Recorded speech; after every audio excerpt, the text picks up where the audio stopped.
Salutations, everyone, and thank you for watching DiabeticRadio.com. I decided to create a series called Diabetes 101, and basically, the series is going to contain important information that I feel that's not really getting out to not only the diabetic community but the general public. I'm not sure how many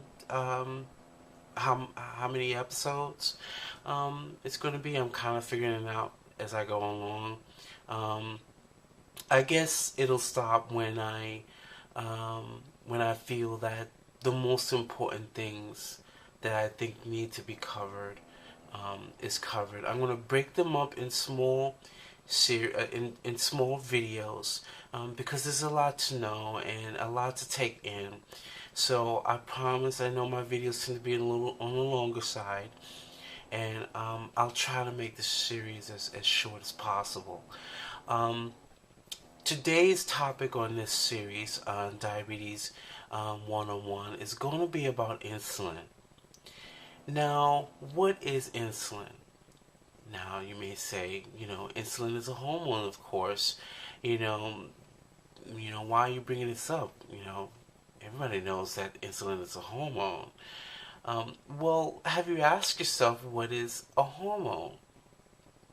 Okay, hormones are, in essence, long story short, are chemicals that are released by the body that carry a set of instructions that help regulate various systems in your body.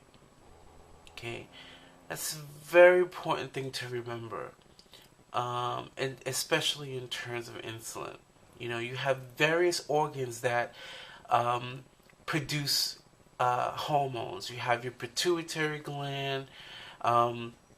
There's a couple of other areas of the brain that releases other specific kinds of hormones. You have your thyroid. You have your genitalia. Your penile and your ovaries release hormones. Your pancreas, of course.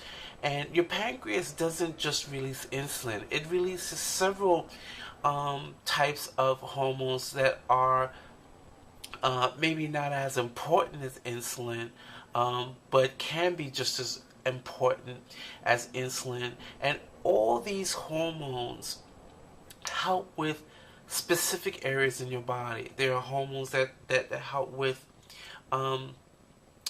reproduction. There's hormones that help with the regulation of weight, temperature, our emotions, how we feel, our growth, help regulate our sugars. And I think this is an important thing to know because, we really don't talk about or hear about hormones unless it's in reference to a woman's menstrual cycle. And hormones are an important part of the human body.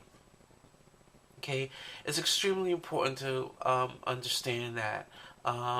It's also important to understand this because there are a lot of people out here who would get in a diabetic's face and would say, I know about insulin. My grandma had to get her leg cut off because of insulin. I told her not to start taking that. Or my grandfather had a heart attack or something, whatever, because of insulin. Or, I had to watch my so-and-so friend or relative get their leg amputated because of that darn insulin. No. I'm sorry, my friend. That happened to your loved one because their sugars were uncontrolled. And I'm sorry to say that I realize that a huge majority of people that are on insulin have not been properly trained on how to use insulin. And this is a big problem, which is one of the reasons why I always recommend my listeners to see an endocrinologist who specializes in diabetes and metabolism. Not every endocrinologist specializes in diabetes.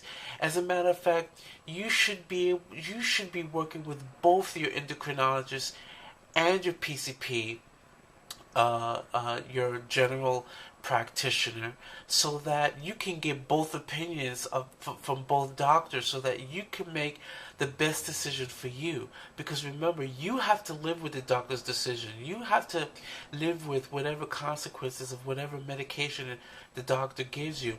So you gotta go out of your way to learn about these things. It's your responsibility to learn about whatever medication or substance the doctor is giving you. The doctor isn't going to know everything, unless patients start talking. It's humanly impossible for the doctor to know every little single detail about every single nook and cranny about every medication that's out here. And unfortunately, that also includes insulin too. Like I said, unless a doctor's taking insulin, they really don't know what it's like to live your life while taking insulin. The problem is with a lot of general practitioners is when they prescribe insulin to patients, they usually just tell them, "Oh, just take 4 units a meal," or 6 units a meal. If it's 2 low, that means you're taking too much. You lower the dose. If your sugars are too high, it means you're taking too little. You raise the dose. And they never teach the patient about insulin to carb ratio. This is why it's so important to see an endocrinologist sometimes.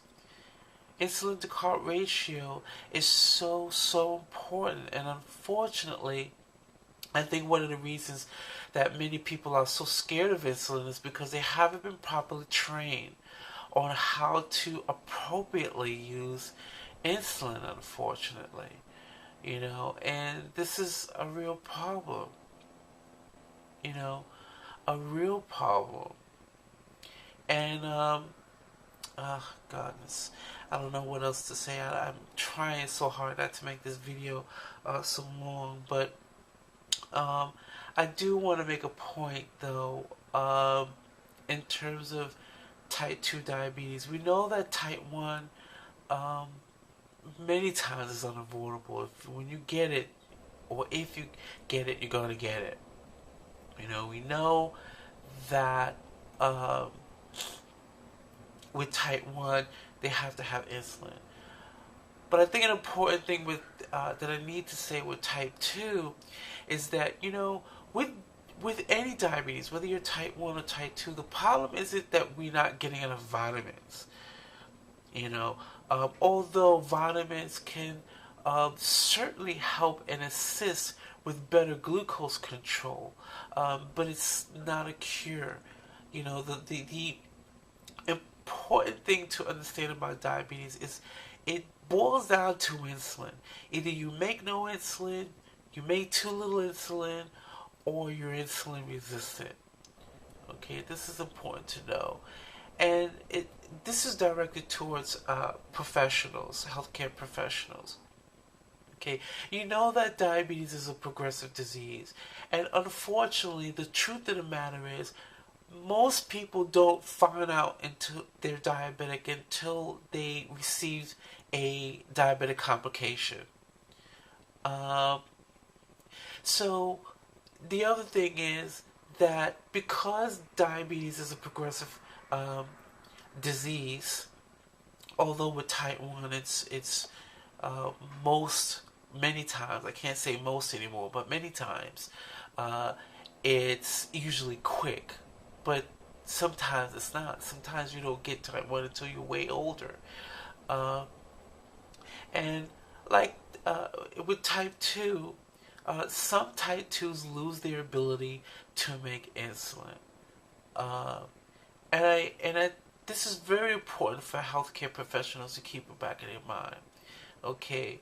Because people who are type 2 should not be made to feel like shit. Okay? Excuse my French. Okay? Diabetics, there's a small group, yes, for the most part, type 2s, it's really about, most of the time it's insulin resistance, but there's a small group of type 2s has truly lost their ability to produce insulin. And if a person who's type 2 realizes that they have to be on insulin for the rest of their life, they should not be treated as though they're a failure or they didn't do good enough, when the chances are they probably would have lost the ability to make insulin anyway. And there's no amount of vitamins that would cure that. Okay, and I think that that's very important. And it's bad enough that type 2s, actually all diabetics, we have to deal with a lifetime of stigmas and assumptions and misconceptions. The doctor's office should be the one place that we should be able to get the ultimate support, and be encouraged. And be encouraged to read and learn more about diabetes, so that we can learn how to take care of ourselves. It forced the idea that patients should learn and read about diabetes and recommend books to your patients, so that in between that 3-month, 4-month gap in testing for their A1Cs, they're learning about diabetes, and it would encourage better interactions with your patients. It will spark questions, and hopefully it will inspire the patient to be more proactive with their own health. So I don't want to talk anymore. I don't want this video to be too long. So I hope that you got something out of this video, and I thank you so much for your support, and I look forward to the next video. Watch out for the next video, because it's going to be about what is diabetes and who gets it. So I think you're going to like this next episode. So see you guys. Take care. Bye.